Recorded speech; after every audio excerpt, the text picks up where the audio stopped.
అదృష్టం ఎప్పుడు ఎవరిని ఎలా వరిస్తుందో తెలియదు. కాలం కలిసి వస్తే అదృష్టమే మిమ్మల్ని గాలమేసి పట్టుకుంటుంది అన్నట్లు ఇటీవల కొందరికి లాటరీలో కోట్ల రూపాయల జాక్పాట్ తగిలిన సంఘటనలు చాలానే చోటు చేసుకున్నాయి. అదేవిధంగా కొత్త సంవత్సరం వేళ ఓ యువకుడికి అదృష్టం తలుపు తట్టింది. ఓ హోటల్లో కేవలం సింగిల్ బిర్యానీ తిని ఏకంగా లక్షలు విలువ చేసే కారును సొంతం చేసుకున్నాడు.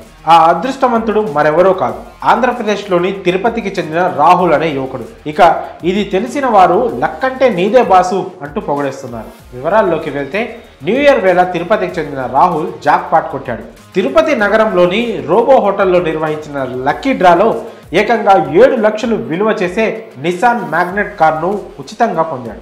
ఒక్క బిర్యానీ తిని లక్షలు విలువ చేసే కార్ను గెలుచుకున్నాడు ఈ లక్కీ మ్యాన్. కాగా గత సెప్టెంబర్ నెలలో రోబో హోటల్ కస్టమర్లను ఆకర్షించేందుకు వినూత్నంగా ఆలోచించి ఓ స్కీమ్ను తీసుకొచ్చింది.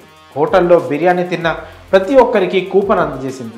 లక్కీ డ్రాలో గెలుపొందిన వారికి విలువైన బహుమతులను ప్రకటించింది హోటల్ యాజమాన్యం. కాగా స్కీమ్ ప్రారంభమైనప్పటి నుంచి సుమారు 20,000కు పైగా కూపన్లు జమయ్యాయి. అయితే నూతన సంవత్సరాన్ని పురస్కరించుకొని ఆదివారం రాత్రి హోటల్ అధినేత భరత్ కుమార్ రెడ్డి, నీలిమ దంపతులు హోటల్ ఆవరణలో ఏర్పాటు చేసిన ఓ కార్యక్రమంలో ఈ లక్కీ డ్రాను నిర్వహించారు. ఈ లక్కీ డ్రాలో తిరుపతికి చెందిన రాహుల్ అనే యువకుడిని అదృష్టం వరించింది. ఈ లక్కీ డ్రాలో అతడు విజేతగా నిలిచాడు.